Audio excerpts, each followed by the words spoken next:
শশা খাওয়ার কয়েকটি নিয়ম মনে রাখবেন।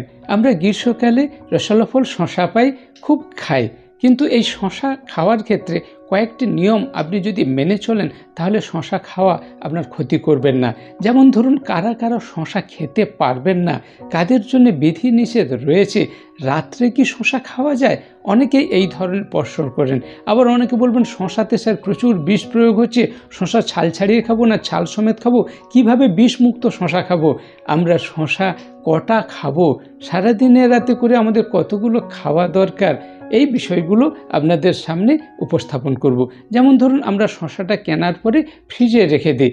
যে কোনো জিনিস ফ্রিজে রাখার নিয়ম হচ্ছে, আপনি একটি চিকের মধ্যে করে ফ্রিজে রাখছেন, 2 থেকে 3 দিন রাখুন, 4 দিন রাখবেন না, এতে পুষ্টিগুণ নষ্ট হয়ে যাবে।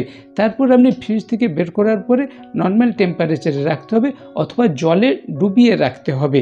কিংবা আপনি শশা কিনে যখন খাবেন, বিষমুক্ত করার জন্যে আপনি কিছুক্ষণ 30 মিনিট জলে ডুবিয়ে রেখে দিন। দরকার হলে একটু জলে নুন দিয়ে দিন, নুন জলে ডুবিয়ে রাখুন, অথবা পটাশিয়াম পারম্যাঙ্গানেটের জলে আধ ঘন্টা ডুবিয়ে রাখুন, বিষমুক্ত হয়ে যাবে। তারপর শশাটাকে ছাল ছাড়িয়ে খান। এখনকার দিনে আপনি ছাল সমেত শশা খাবেন এই আশা করা যাবে না।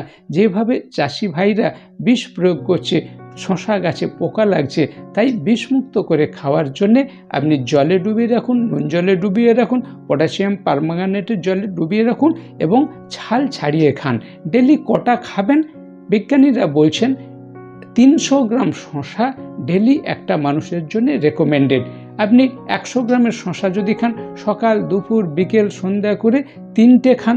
আর যদি একটু বড় সাইজের শশা খান, আপনাকে মাথায় রাখতে হবে 300 গ্রাম। এবার সবার ডাইজেশন ক্ষমতা সমান না, আপনি যেমন হজম করতে পারবেন তেমন খাবেন। শশা অন্য খাবারকে হজম করে, কিন্তু নিজে হজম হয় না। তাহলে বেশি শশা আপনি খেয়ে নেন, তাহলে আপনার পেটের গোলমাল হবে। শশা যেমন আমাদের অ্যাসিড অম্বল ভালো রাখে, কোষ্ঠকাঠিন্য ভালো রাখে, ডাইজেশনে হেল্প করে, লিভার ভালো রাখে, হার্ট ভালো রাখে, কিডনি ভালো রাখে, কিন্তু আপনি যদি বেশি খেয়ে নেন আপনার ডাইজেশনের প্রবলেম হবে।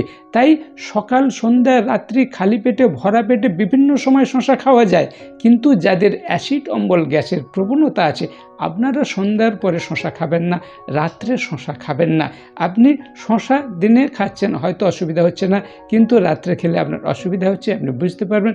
যাদের অ্যাসিড অম্বল গ্যাসের প্রবলেম আছে, ডাইজেশনের প্রবলেম আছে, আপনারা রাত্রে শশা খাবেন না, বাকি সবাই রাত্রে খেতে পারবেন। সকাল সন্ধ্যা রাত্রি খালি পেটে ভরা পেটে এইরকম কোনো নিয়ম নেই।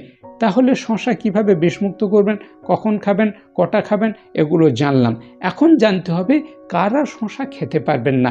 যাদের শশা খেলে অ্যাসিড অম্বল হচ্ছে, আপনারা কম খাবেন কিংবা খাবেন না। যাদের শশাতে অ্যালার্জি রয়েছে, আপনি শশা খেলেই আমবাতের মতো ফুলে যাচ্ছে, অ্যালার্জি হচ্ছে, আপনারা শশা খাবেন না। শশা গাছের কাছ দিয়ে যাবেন না, শশা পাতায় হাত দেবেন না, গাছে হাত দেবেন না। তারপর যাদের কিডনি ডিজিজ রয়েছে, জল রেস্ট্রিকশান আছে, ডাক্তারবাবু জল কম খেতে বলেছে, আপনারা শশা খাবেন না।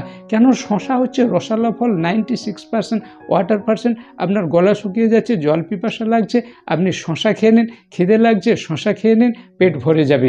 কিন্তু আপনার জল রেস্ট্রিকশান থাকলে, কিডনি ডিজিজ থাকলে আপনার ক্ষতি হবে, শশা খাবেন না। আর যারা ওয়ারফারিন জাতীয় ব্লাড থিনার মেডিসিন খাচ্ছেন, রক্ত তরল করার জন্য ঔষধ খাচ্ছেন, আপনারা শশা খেলে আপনাদের ক্ষতি হবে, আপনাদের ফিজিশিয়ানের পরামর্শে খেতে হবে। এই কয়েকটি বিষয় শশা খাওয়ার ক্ষেত্রে যদি মনে রাখেন, তাহলে আপনাদের খুবই উপকার হবে। স্টে সেফ, স্টে হেলদি, সুস্থ থাকবেন, ভালো থাকবেন।